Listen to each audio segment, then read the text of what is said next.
The American naval blockade of Iran just got hit. A U.S. Navy boarding party attempting to enforce secondary sanctions on the tanker Andronikas was intercepted by a Chinese Type 055 guided missile destroyer in the Gulf of Oman. And within hours, Donald Trump issued a directive that has effectively ended the era of wait-and-see diplomacy. Ladies and gentlemen, we are no longer in a standoff of words. We are in a theater of kinetic engagement. What's unfolding right now in the waters surrounding the Strait of Hormuz is something the Pentagon didn't expect for at least another decade. Let me break it all down. Hit subscribe right now if you want the unfiltered truth about the escalating conflict in the Middle East. We cover what the mainstream networks won't, every single day. Turn on notifications so you never miss when we expose the next phase of this global power struggle. Do it now. President Trump, alongside National Security Advisor Robert O'Brien and Secretary of Defense Lloyd Austin, has confirmed that the United States is shifting to a live-fire posture against any vessel, regardless of flag, that interferes with American maritime enforcement. This is not a drill. It is the beginning of a confrontation that could result in the total collapse of the global energy market. At 04:15 a.m. local time on April 24, 2026, a U.S. Navy MH-60R Seahawk launched from the USS Abraham Lincoln to intercept an unregistered tanker carrying 2 million barrels of Iranian crude. The vessel refused to slow down. This wasn't a misunderstanding. It was a deliberate test of the newly established American blockade. The Wall Street Journal confirmed through satellite imagery that the Chinese destroyer Nanchang then moved to physically position itself between the American helicopter and the tanker. Now, the Trump administration had already warned that any third-party interference with blockade enforcement would trigger a transition from interdiction to engagement. That warning? It just got cashed in. A live fire authorization is happening right now for U.S. Fifth Fleet assets operating between the Chabahar port and the Musandam Peninsula. But here's where it gets bigger than a single tanker interception. See, the Iranian IRGC didn't just hide behind Chinese steel. There are confirmed reports of 14 Shahed 238 jet-powered drones launched from the Bandar Abbas naval base targeting U.S. Aegis systems. 2 separate near-miss incidents involving Chinese H-6K bombers shadowing American P-8 Poseidons. A complete shutdown of the port at Jask, as Iranian shore batteries move HQ-9 long-range surface-to-air systems into firing positions. The deployment of at least 40 smart mines by IRGC fast boats in the primary shipping channel used by the remaining 600 commercial ships in the region. Let that sink in. $4.2 billion in daily trade, compromised. Over 30% of the world's liquid natural gas supply, frozen. And the Pentagon just issued a notice to mariners demanding all non-coalition vessels immediately exit a 100-mile radius from the Strait of Hormuz. This isn't a regional maritime dispute anymore. This is a reframing of global naval supremacy.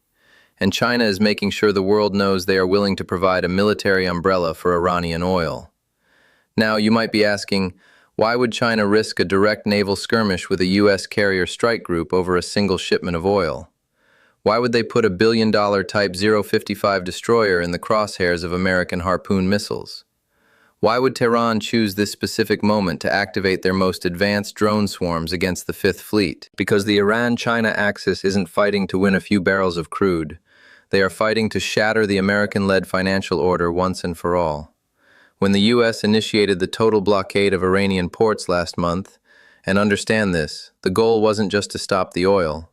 The goal was to force a total regime surrender. But Tehran lost its last shred of patience when the U.S. seized $1.2 billion in assets linked to the Iranian central bank and European accounts. The IRGC commander immediately addressed his forces, declaring that the era of American dominance over the waves is a relic of the past. So when Donald Trump says, all options are on the table, that tells you everything. A new power center involving Beijing and Tehran is running the show. The old mechanism of American maritime policing is dead, and Iran has decided this is their Battle of Midway moment, the day they prove American naval power can be neutralized by asymmetric swarms and superpower backup. Now here's the part no one in Washington wants to talk about. Secretary of Defense Lloyd Austin told the press the Navy could maintain a perfect blockade with the current three-carrier rotation 48 hours ago.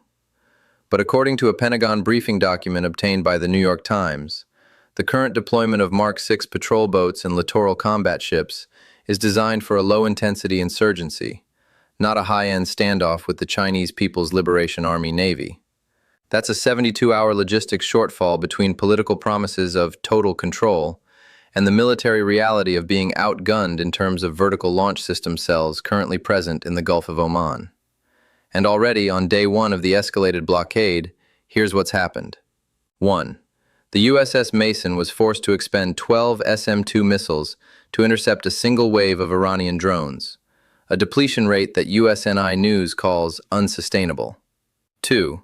The Wall Street Journal reports that 3 American undersea surveillance buoys have been cut or disabled by unknown actors near the Ras Tanura terminal. 3. Reuters confirms that insurance premiums for tankers in the region have increased by 400% in 24 hours, making even permitted shipping economically impossible. 4. Defense officials, speaking to the Washington Post, admit that the electronic blackout initiated by Iran has successfully blinded several coastal radar sites in Oman. The New York Times is now reporting that senior admirals are deeply concerned about the lack of clear rules of engagement when facing Chinese assets. They're being outmaneuvered in too many places, too fast and too unpredictably, and the Pentagon simply can't protect every commercial vessel and every Aegis ship simultaneously. This was supposed to be a maximum pressure maritime enforcement. That's the exact phrase National Security Advisor Robert O'Brien used with the press corps last week. But the Chinese Navy turned it into something very different. They turned a police action into a potential World War III trigger. Let's zoom out, because this stopped being a US-Iran standoff about 6 hours ago. The United Kingdom has officially announced the deployment of the HMS Duncan and a specialized mine-hunting task force after 2 British-flagged tankers were harassed near the Musandam Peninsula. Specific military units, including the 42nd Commando Royal Marines, are already positioned in nearby base facilities. Saudi Arabia is moving its F-15 SA Strike Eagles toward the eastern province. And Saudi Foreign Minister Prince Faisal bin Farhan just said the kingdom will not stand by while its vital infrastructure is threatened by regional escalation. That's 4 major Western and regional nations now actively moving assets against the Iranian threat. 4. And India just canceled all civilian aviation routes over the Persian Gulf. Russia has announced a joint naval exercise with Iran to begin in the next 48 hours. Over 240 commercial flights have been canceled across the Dubai and Doha hubs. British Petroleum has suspended all operations in the Gulf until May 15, 2026. The European Union is scrambling to figure out an emergency energy rationing plan now that both the Strait of Hormuz and the transit routes near the Bab el-Mandeb are compromised. WTI crude just touched $104.40 and is climbing by the hour. Natural gas spiked to $9.50 per MMBTU, a 22% increase in a single morning. The rial in Tehran jumped to an astronomical exchange rate against the dollar, a sign that capital is fleeing the region at speed as the hot money bets on a full-scale kinetic war. And we're on day 1. Here's what most coverage is missing. Iran and China know they can't win a sustained conventional war against the United States. The math doesn't work. You're facing 11 supercarriers, 70-plus nuclear submarines, and a global logistics network that can put a division of paratroopers anywhere on Earth in 18 hours. That's an unwinnable equation in a vacuum. But Tehran isn't trying to win a naval battle. Tehran is trying to make Donald Trump lose the American people. Think about it. Every American sailor at risk in the strait has a domestic political impact. Every $1 increase at the gas pump becomes a voter pain point that families in Pennsylvania and Michigan feel at the grocery store and the utility bill. President Trump built his brand on America first and a booming economy. He mocked the previous administration over the 2021 gas price spikes and weak foreign policy. And now, under his watch, the U.S. is facing $6 gasoline and a potential naval catastrophe. The opposition party doesn't even need to campaign. The footage of burning tankers and military funerals does it for them. CNN and MSNBC, which the president has personally attacked as fake news for years, are going to run every single tactical setback and every economic data point on a loop.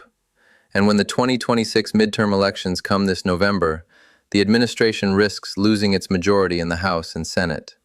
And a president without a friendly Congress is a leader without a sword. Iran knows this. China knows this. That's the real strategy, not sinking the USS Abraham Lincoln, but sinking the Trump presidency. According to naval strategists at the Heritage Foundation, analysts at RAND, and former CIA officials who have weighed in, the situation is dangerously fluid. There are scenarios in which the live fire order successfully deters the IRGC and forces the Chinese to back down, restoring the blockade's credibility. There are also scenarios in which a single accident in the strait leads to a retaliatory spiral, costs mount into the trillions, and the conflict becomes a generational quagmire that drains the American treasury and collapses the dollar's status as the world's reserve currency. The honest answer is, nobody knows. And I mean that literally. Every intelligence agency, every think tank, and every institution is operating on outdated assumptions right now. They didn't think China would actually put a destroyer in the line of fire. The Economist published a piece this morning saying, the 1945 order is officially under fire in the Persian Gulf. But here's the critical point. Whatever comes after this blockade standoff is going to be more complex and more radical for the American taxpayer. There are already reports, emerging from intelligence sources in the Gulf, that Iranian sleeper cells are being activated to target oil refineries in the Western Hemisphere. Internal factions within the IRGC are reportedly mobilizing for a final strike on regional U.S. bases. Meanwhile, a senior Iranian official just announced, and I quote, "The Americans have forgotten the lessons of history, and the sea will teach them once again." We don't know what that means. Could be a submarine threat, could be a cyber attack on the power grid, could be something nobody's even considered yet. Because when a nuclear threshold state like Iran decides it has nothing left to lose, and it fights for survival and honor, every red line disappears.